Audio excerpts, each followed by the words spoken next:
Follow me, please. Few films can stand as both a timeless classic and a mischievous playground for the entire crew like Young Frankenstein, 1974. Half a century after its release, the film still makes audiences burst into laughter thanks to its strange charm and masterful humour.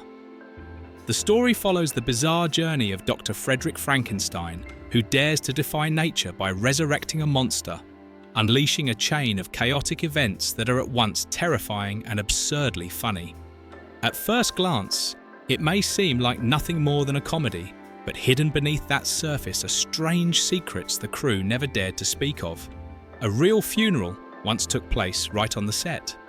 A sudden storm swept through, nearly destroying everything.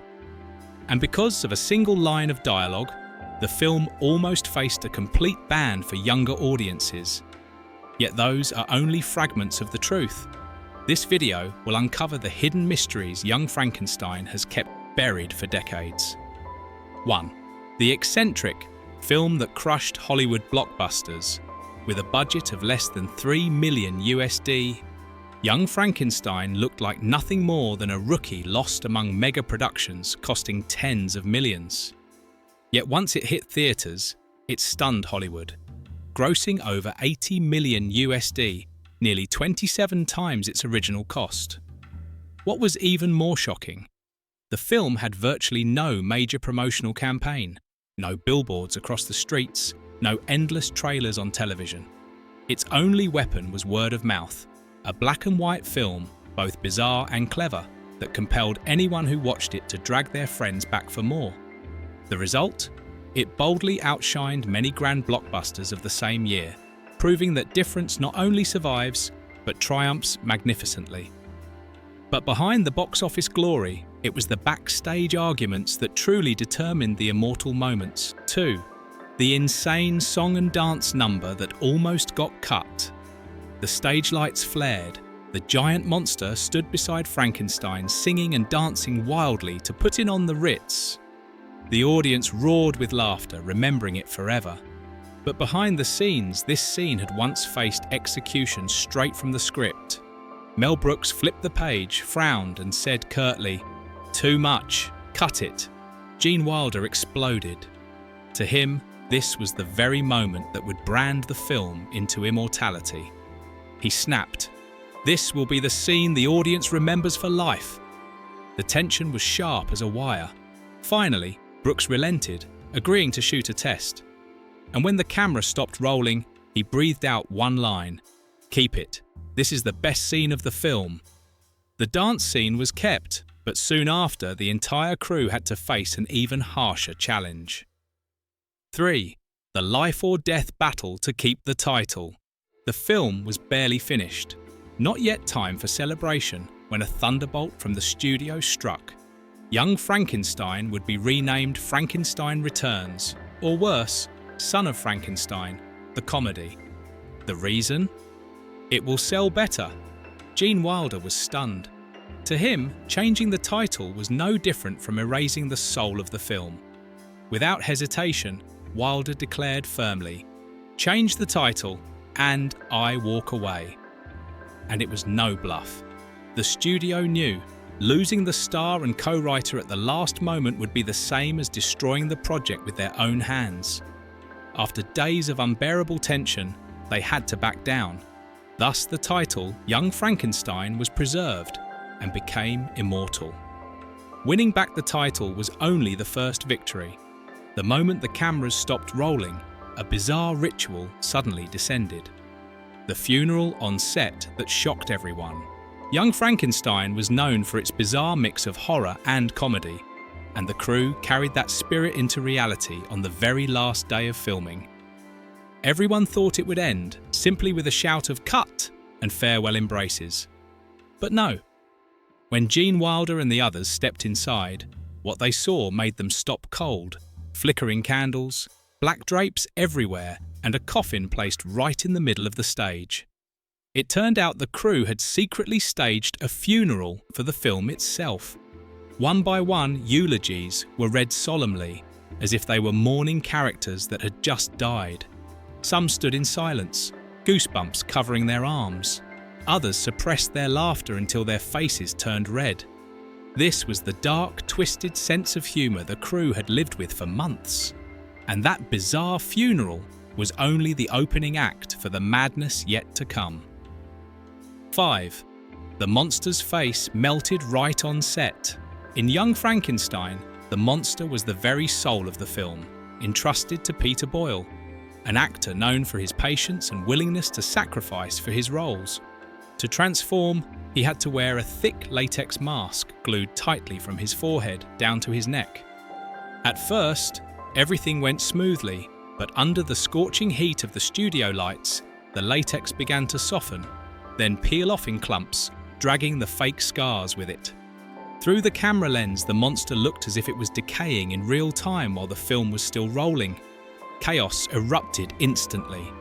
The makeup team rushed in, wiping sweat, while patching up the mask piece by piece, desperate to keep the monster's face from vanishing completely. A few minutes too late and the entire expensive scene would have been ruined. And just as they breathed a sigh of relief, another disaster loomed on the horizon. 6. The fake storm that nearly sank the studio. To stage the storm, the crew built an elaborate system of water sprinklers, giant wind machines and flashing lights to mimic thunder and lightning. At first, everything worked perfectly, but within minutes, the water pressure spiked as if someone had accidentally switched it to flood mode. Water poured down in torrents, gusts of wind blasted the spray everywhere, and within moments the entire set was flooded up to the ankles. Cameras, microphones, electrical cables, all of it was slowly sinking under the rising water. One spark of electricity could have turned the stage storm into a real disaster. The crew scrambled to lift the equipment, cut off all power, and launched into a frantic rescue mission that dragged on until dawn. They thought they had survived the storm, but the next wave of trouble would come from a single line of dialogue that seemed harmless. 7. A single line that nearly got the film rated R. In a key scene, the monster and Elizabeth exchange a suggestive bit of dialogue. When the monster signalled his desire to be intimate, Elizabeth exclaimed, "Oh, what knockers!" And the monster calmly replied, "Oh, thank you." Audiences roared with laughter, but the censorship board turned pale. According to them, this was a blatantly sexual innuendo, enough to push Young Frankenstein to an R rating, meaning children and teenagers would be completely barred. That could have crippled the box office and ruined the goal of reaching a wide audience. Mel Brooks refused to surrender. He brought the film back 3 times, arguing relentlessly that it was nothing more than harmless wordplay, with no explicit or indecent imagery. In the end, he prevailed. The film retained its PG rating, but Brooks barely had time to rest before plunging into an even fiercer battle, defending the very title, Young Frankenstein. 8. 2 rebellious stars that left the director helpless. Throughout filming, the script was treated as little more than a suggestion. Gene Wilder and Marty Feldman constantly improvised, changing lines, altering the rhythm, tossing in new jokes without warning. At first, director Mel Brooks fumed, convinced they were ruining the timing of entire scenes. But when he reviewed the footage, Brooks froze. Those spontaneous moments didn't ruin anything. They transformed them into comedy gold. It was precisely that rebellious unpredictability that created explosive moments, making audiences laugh because they could never see them coming. It was something no written script could ever capture. And it became one of the crucial elements that made Young Frankenstein the truly weird masterpiece it is. 9. The weird film preserved as a national treasure. In 2003, nearly 3 decades after its release, Young Frankenstein was unexpectedly selected for the National Film Registry, a place reserved only for works considered cultural, historical, or artistic treasures of the United States. In other words, the film was placed on the same level as monuments or the Constitution, protected so it could never be forgotten. The shocking part, this was, after all, just a horror parody, packed with bizarre gags, hardly resembling the serious masterpieces associated with the Oscars. But it was precisely the fusion of classic black and white style with bold comedic twists that made it unique, and uniqueness was what history wanted to preserve.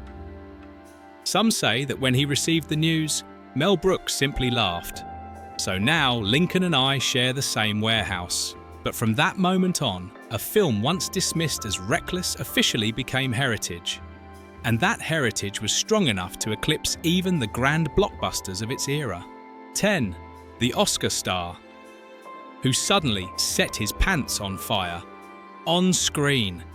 When the casting seemed completely settled, Gene Hackman, already an Oscar winner at the time, suddenly called Gene Wilder with a single request: I want to play a comedy role.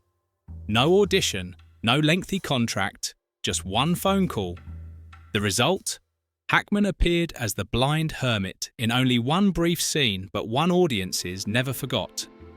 He poured wine for the monster, but accidentally spilled it on a sensitive spot, setting it ablaze and making the creature leap up in panic. The entire scene was shot in just one day, and Hackman vanished from the set right after, as if he had never been there. People still joke that this was the only cameo in cinema history that could both burn the screen and sear itself into the memory of the audience. And even as laughter from that moment echoed on, Mel Brooks had to plunge into yet another fierce battle, defending what he considered vital to the film's survival. 11. The director refused to compromise on colour. From the moment he signed the contract, Mel Brooks laid down a non-negotiable condition. Young Frankenstein had to be filmed entirely in black and white, in the true spirit of 1930s horror films. Hearing this, the studio panicked. Modern audiences won't sit through a film without colour. They immediately tried to tempt him. Bigger budget, stronger marketing, all in exchange for shooting in colour. But Brooks never budged. He even looked the executives straight into the eye and said, "Force me to change and I'll walk away."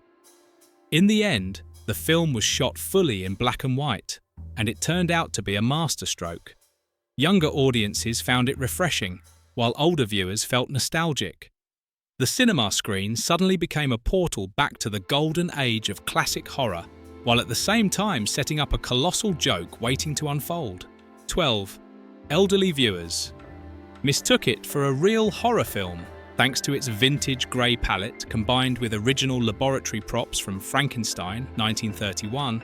Young Frankenstein looked exactly like a lost sequel that had just been unearthed.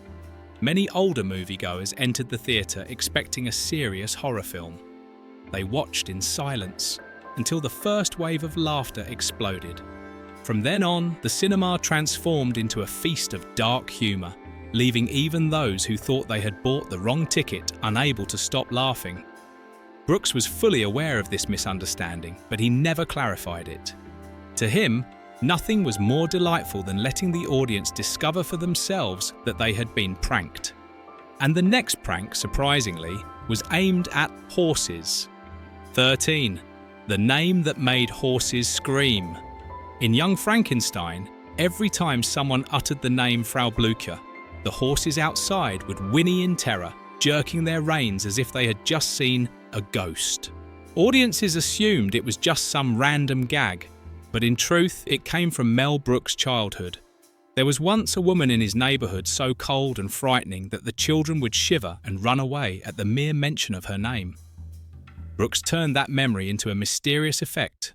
No one in the film ever explained it. The characters never questioned it. But each time the horses screamed, theatres exploded with laughter. And at the centre of it all, Cloris Leachman, who played Frau Blücher, shaking the set not with horses, but with human laughter. 14. The actress who left the crew in fits of laughter. Cloris Leachman didn't just play Frau Blücher. She consumed the role whole. Eyes bulging, voice sharp as a blade slicing through the air, every line she delivered felt like a curse. Yet instead of instilling fear, she had the entire set howling with laughter. In some scenes, The laughter broke out while the cameras were still rolling, forcing Mel Brooks to edit carefully to hide the fact that the crew behind the lens was collapsing with laughter. And Leachman? She kept acting calmly, seemingly unaware that with a single line she had brought the entire set down in hysterics. Amid that chaos, another character was about to arrive, but this time he wouldn't come through an elaborate audition. Instead, he slipped into the film in a way no one ever saw coming. 15. The role chosen in secret. While most other roles had to endure numerous strict casting rounds, the role of Inga was quietly reserved, with no one in the crew knowing beforehand. Gene Wilder, both the lead actor and co-writer, leaned toward Mel Brooks and whispered, "Trust me, she's the only one. No audition, no official invitation. Just a moment when Terry Garr held the script and read a few lines with a mix of innocence and mischief. Brooks instantly sat upright, glanced at Wilder, and gave a decisive nod. At that very second, all the other candidates were unknowingly dismissed. From a silent decision, Garr's Inga walked straight into the history of cinematic comedy. But to make Inga's world and those bizarre characters feel real, down to the last detail, Brooks needed another treasure. Not a person, but something that had survived for 4 decades. 16. The 40-year-old props came back to life. When preparing Frankenstein's laboratory, Brooks flatly rejected every newly manufactured prop. He wanted the real thing and nothing less. After weeks of scouring storage rooms, he stumbled upon a hidden treasure. The original equipment from Frankenstein, 1931. Covered in dust and rusted by time, yet when plugged in, the gears still turned, the bulbs still lit up, and the Tesla coils still spat jagged sparks. On the day of activation, the entire set felt yanked back to the 1930s, a moment at once eerie and electrifying. The sensation of watching a 1931 film misplaced into 1974 became a magic no one could replicate. And within that classic setting, Brooks still found a way to place himself everywhere, in a manner no one expected. 17. The director. Disappeared, yet was everywhere. Gene Wilder laid down a strict rule. Mel Brooks was not allowed to appear on screen, so the audience wouldn't be distracted. It sounded simple, but for someone like Brooks, who loved inserting himself into everything, it was like asking a whale not to swim. So Brooks found another path. He vanished from the frame, but made himself present in sound. The chilling howl of wolves, the shrill cries of cats, the piercing roar of trains, all voiced by him personally. Without a cameo, Brooks still managed to sign his presence dozens of times, only hidden where audiences wouldn't notice at first. If Brooks was subtle like a ghost haunting the soundtrack, then Marty Feldman chose to prank openly right in front of millions, and no one could call him out for it. 18. The invisible joke that left audiences bewildered. The script stated clearly, Igor's hump was on the right. But Marty Feldman treated it as an invitation to break the rules. One day, it was on the left. The next day, it vanished. The day after, it reappeared in its proper place as if it had never moved. No explanation. No one on set ever questioned it. Feldman executed the gag so smoothly that even the crew didn't notice, as though they were watching a magician at work. Only when the film hit theatres did sharp-eyed viewers gasp, "Wait, did the hump just move?" Soon they were rewinding, frame by frame, until they realised they had been tricked the entire time. The prank added nothing to the script, served no purpose in the plot, yet became a secret gift from Feldman to anyone who delighted in digging up odd details. And amid all these hidden jokes, one line of dialogue, seemingly ordinary, was rumoured to have inspired a legendary rock hit that once shook the entire music world. 19. A casual line that might have spawned a rock classic. Among the many odd lines in Young Frankenstein, there was one so short that everyone thought it was just stage direction. "Walk this way." Wilder spoke it as he led into the laboratory, mimicking Igor's crooked gait. the crew burst out laughing, never imagining it could walk out of the film itself. Rumour has it, during that very week of filming, members of Aerosmith dropped by the set while recording nearby. They witnessed Wilder delivering the line while striding in his bizarre fashion, and the band laughed so hard they imitated it themselves. A few months later, a rock hit of the same name appeared, and went on to become one of the most iconic songs of the 1970s. No one ever confirmed the connection. Aerosmith remained silent, while Brooks just smirked. If it's true, I won't ask for royalties, but I'll take a few concert tickets. That ambiguity kept the story alive like a legend, retold for decades. And just as that small line escaped the screen, another prop from the film also dodged storage to continue its acting career in real life. 20. The giant boots that kept acting.